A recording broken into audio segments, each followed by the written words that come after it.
এই প্রশ্ন আমার কমন প্রশ্ন, কারণ বাংলাদেশে বাবরিওয়ালা হুজুরদের মধ্যে আমি একটা। 17 বছর ধরে চুল রাখি। কাজা মানে কি? এই পর্যন্ত চুল আছে, এদিক দিয়ে চাইছে বাদ দিছে, এদিক দিয়ে দিছে, এদিকে 3 টান, এদিকে 3 টান, নেইমার। বাবরি চুল রাখা সুন্নত হাদিস সহ দলিল জানতে চাই। ওরে সর্বনাশ! এই প্রশ্ন আমার কমন প্রশ্ন, কারণ বাংলাদেশে বাবরিওয়ালা হুজুরদের মধ্যে আমি একটা। ঠিক না ভাই? 17 বছর ধরে চুল রাখি, হজে গেলে ন্যাড়া করি, আবার চুল রাখি। প্রিয় ভাইয়েরা, রাসূলুল্লাহ সাল্লাল্লাহু আলাইহি ওয়াসাল্লামের সুন্নাতগুলা 2 ধরনের।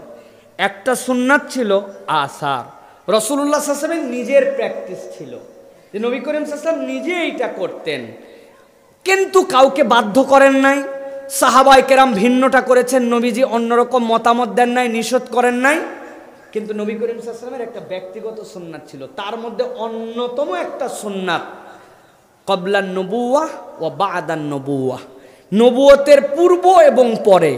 নবী করিম সাল্লাল্লাহু আলাইহি ওয়াসাল্লাম হজের সময় একবার হলক করা ছাড়া পুরা জীবনে নবীজি কখনো ন্যাড়া করেন নাই, কখনো ছোট চুল রাখেন নাই। নবী করিম সাল্লাল্লাহু আলাইহি ওয়াসাল্লামের চুল বড় বড় ছিল, মাঝে মাঝে 2 দিক দিয়ে চুলের জুলফি এরকম করে একটু নেমে গেছে, এরকম হাদিসেও আছে। স্ত্রীগণ নবী করিম সাল্লাল্লাহু আলাইহি ওয়াসাল্লামের চুল আঁচড়ায় আটকায় দিছেন, এরকম বর্ণনাও আছে। সুতরাং এইগুলো সব হাদিসের দলিলের আলোকে সর্বোচ্চ কতটুকু রাখতে পারবেন এটা নিয়ে অনেকেই বলেছেন বাইনা মানকাবাই, এই 2 কাঁধের মধ্যে আমাদের যে প্রথম হাড্ডিটা মেরুদণ্ডে শুরু হয়েছে এই পর্যন্ত ছেড়ে দেওয়া যাবে। তার মানে অত দূর হতে আমার এখনো 8 আঙ্গুল লাগবে, এই পর্যন্ত তো। আর নিচে আপনি কান পর্যন্ত রাখতে পারেন। কিন্তু আমাদের দেশে একটা বাজে কথা আছে, ভাই ছোট চুল রাখেন কোনো সমস্যা নাই, কিন্তু বলে চুল রাখার সুন্নত 3টা। কি? একটা ছুটি, একটা খুঁটি, আর একটা ঝুঁটি, আর একটা মুঠি। আছে না চাচা? অধিকাংশ ফুকাহায়ে কেরামের মতে কোনো কারণ ছাড়া, ডাক্তারের প্রেসক্রিপশন ছাড়া অথবা হজ ওমরার সফর ছাড়া ন্যাড়া করা জায়েজ নাই।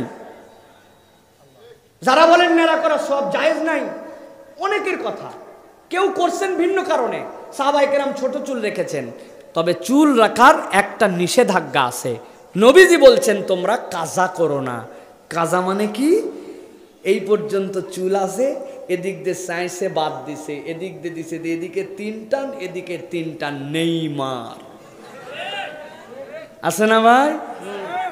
এইটা শরীয়তে জায়েজ নাই। আপনি মুসলমানের সন্তান হিসাবে সব চুল ছোট রাখেন, সমান রাখেন, একটু বড় রাখেন, সব এক মাপে রাখেন, বাবরি রাখেন, কেটে রাখেন, কিন্তু এই কাজা করা যাবে না, এইটা জায়েজ নাই। আর যাদের সুযোগ আছে সুন্দর করে এই চুল আস্তে করে রেখে দেন। তবে পিতা মাতার থেকে অনুমতি নিতে হবে, পিতা মাতার অধীনে যদি আপনি থাকেন।